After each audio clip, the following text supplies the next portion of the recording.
morning, ladies and gentlemen. Welcome to 60 Tour and Travel. Let me introduce myself. My name is Chindi Octasavira. You can call me Cindy and I will be your guide on this trip. Alright, ladies and gentlemen, before we start the tour, let me tell the information of our trip today. So, the first tourist spot that we will be visit is the Satria Mandala Museum. Then at 11 a.m. we will have lunch at Seribu Rasa Menteng Restaurant.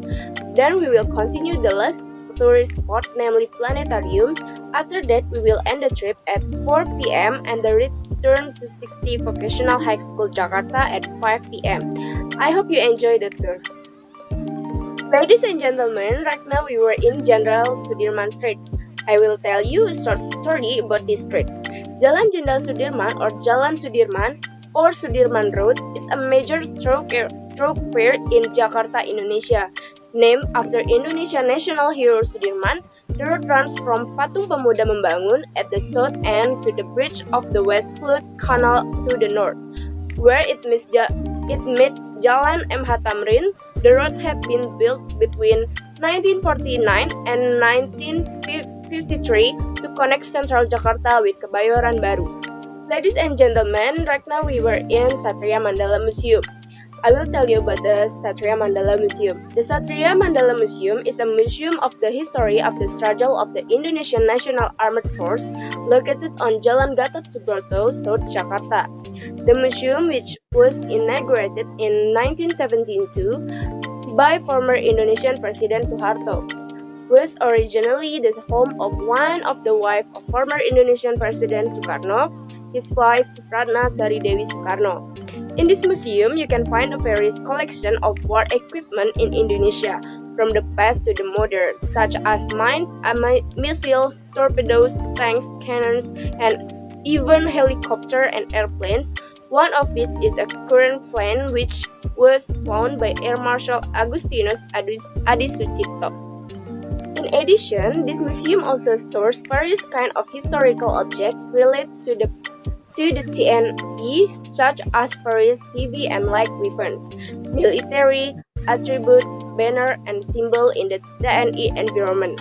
In addition, the museum exhibits the stretcher used to carry the Commander-in-Chief Jenderal Sudirman when he was ill in a guerrilla warfare against the Dutch pre-occupation in the 1940s.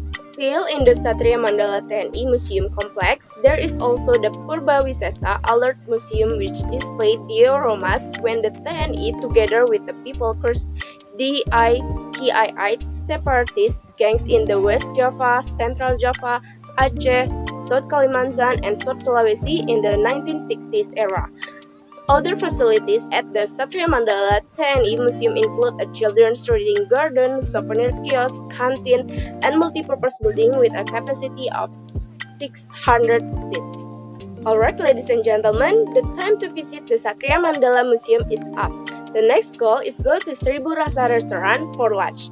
There are many Indonesian specials there. Before leaving, please check your belongings so you don't leave anything behind. Alright, ladies and gentlemen, we will go to the last destination.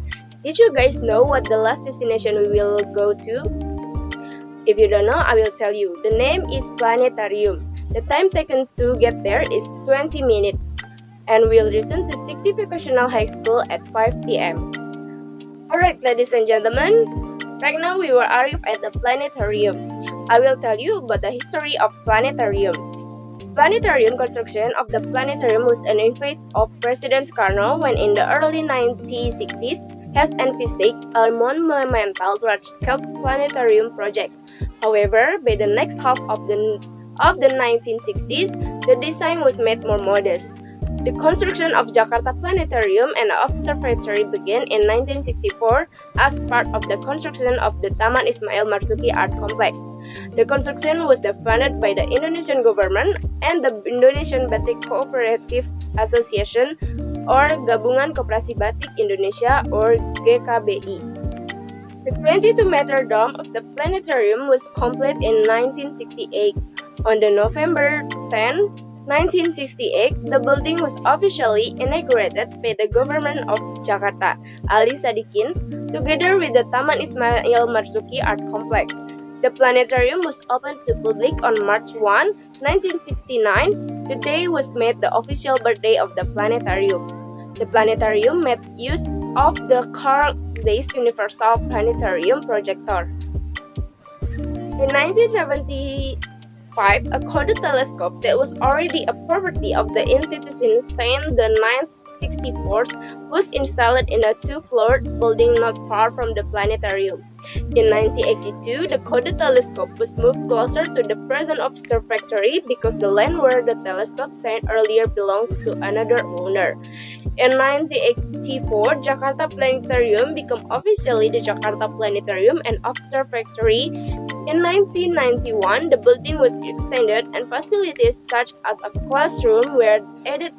In 1994, as a 31 cm star telescope was acquired to replace the older telescope. Major renovation and technological upgrades at the planetarium was done in 1996. The previous universal projector was replaced with the computerized Universarium 8 projector. The material for the dome screen was replaced and the diameter of the dome was reduced from 23 meter to 22 meter. The floor was elevated and terraced. The previous central-facing seating configuration was reorganized into a south-facing configuration, and the number of seats was reduced from 500 to 320. In 2010, a mobile observatory unit was acquired, a minibus which transports several telescopes, e.g. the LAN Active Solar Telescope, Vixen VC 200 telescope, and a 120 refractor.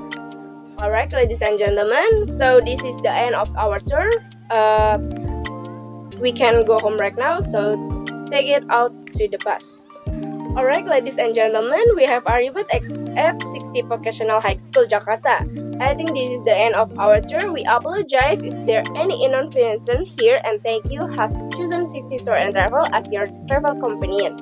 I hope you do enjoy the tour, and it's very nice to meet you. Thank you and see you. Bye bye.